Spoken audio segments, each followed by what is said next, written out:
కూటమి కలిసే ఉంటది, అధికారంలోనే ఉంటది. నేను ఒకటే క్వశ్చన్ వేస్తున్నా. ఇందాక మోహన్ రెడ్డి గారు చెప్తా ఉన్నారు కదా, కలిసి రావాలని. అంటే మీరు పోటీ చేయరా? మేము ఒంటరిగా పోటీ చేస్తే మీరు పోటీ చేయరా? చెప్పండి. కాబట్టి ఇవన్నీ ఏంటంటే చాతక అదే ఏదో అంటే ఇక్కడ ఇంకోటి కూడా చరిత్ర ఒకటి చెప్తుంది. ఇప్పుడు మీరు ఒంటరిగా పోటీ చేసి గెలిచినవి కూడా లేవు కదా దాఖలాలు.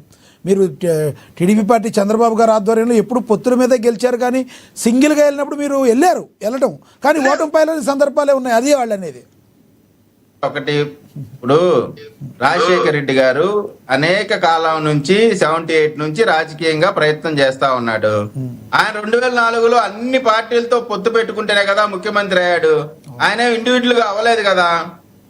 ఆ పొత్తులో భాగంగా ముఖ్యమంత్రి కాబట్టి ఆయన ఒక్కటే ఇది అనేటువంటి రాజశేఖర రెడ్డి గారి గురించి చెప్పట్లేదు, జగన్మోహన్ రెడ్డి గారు చెప్తారు ప్రజాస్వామ్యం పొత్తులు నిషిద్ధం కాదు. కిరణ్ గారు మా పార్టీ పైన నమ్మకం ఉంది, పొత్తులు పెట్టుకుంటున్నారు. జగన్మోహన్ రెడ్డి గారి పార్టీతో పొత్తు పెట్టుకునే ఒక పార్టీ చూపిండి ఆంధ్ర రాష్ట్రంలో.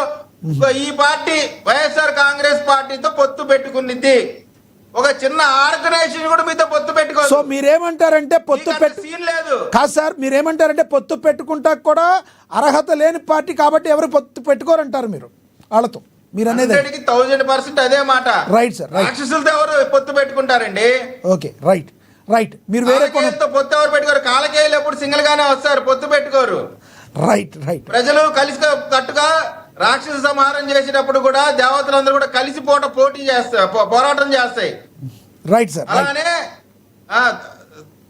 అలానే ఈ రోజున మేము కూడా ఏంటంటే ఆ కాలకేయుల్ని కలిసి కట్టుగా పోరాడుతున్నాం. Right sir. రైట్. మళ్ళీ మాట్లాడతా మనతో రాజకీయ విశ్లేషకులు కేఎస్ ప్రసాద్ గారు ఉన్నారు, ఆయనతో మాట్లాడదాం. ప్రసాద్ గారు నమస్తే. ప్రసాద్ గారు నా వాయిస్ వినపడుతుందా సార్? వినపడుతుంది. విజయ్ కిరణ్ ఏదో మాడుతుంటే ఏం మాట్లాడో వెళ్దామని వెయిట్ చేస్తాను. ఒక్కటి సార్, విజయ్ కిరణ్ గారు ఏమో కానీ విజయసాయి రెడ్డి గారు అయితే నిన్న మాత్రం కొన్ని ప్రెస్ మీట్ ముందు కొన్ని వ్యాఖ్యలు అయితే చేశారు. ఎటువంటి పరిస్థితుల్లో కూటమి కలిసి ఉండంగా మరి జగన్మోహన్ రెడ్డి గారు అధికారంలోకి రావడం అనేది జరగదు. అదేవిధంగా ఆయన క్వార్టరీ ఉంది, ఆ క్వార్టరీలో మరి ఆయన మాట విన్నంతకాలం కూడా జగన్మోహన్ రెడ్డి గారికి అసలు వ్యూహాలు సరిగ్గా తెరవడం లేదు. కాబట్టి అలా ఉండడం, ఆ క్వార్టరీ ఉన్నంతకాలం కూడా రారు అని చెప్పి ఆయన మాట్లాడటం జరిగింది. ఇక ఒక మాట అన్నారు, ఇప్పుడున్న ప్రభుత్వాన్ని ఏమి ఆయన పొగడలేదు, కానీ 25 సంవత్సరాల పాటు మేమే ఉంటామని గతంలో జగన్మోహన్ రెడ్డి కూడా అలాగే అనుకున్నారు. కానీ అలా జరిగిందా? అలా జరగలేదు.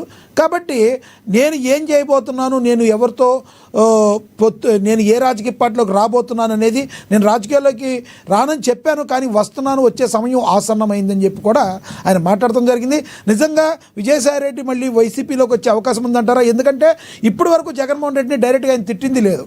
ఏమంటారు మీరు? ముందుగా ఏఎన్ఎన్ ప్రేక్షకులకు నమస్కారం, అలాగే ప్యానెల్లో ఉన్న మిత్రులకి మీకు కూడా నమస్తే అండి. మా విజయ్ వాళ్ళు చాలా బాగా మాట్లాడాడు.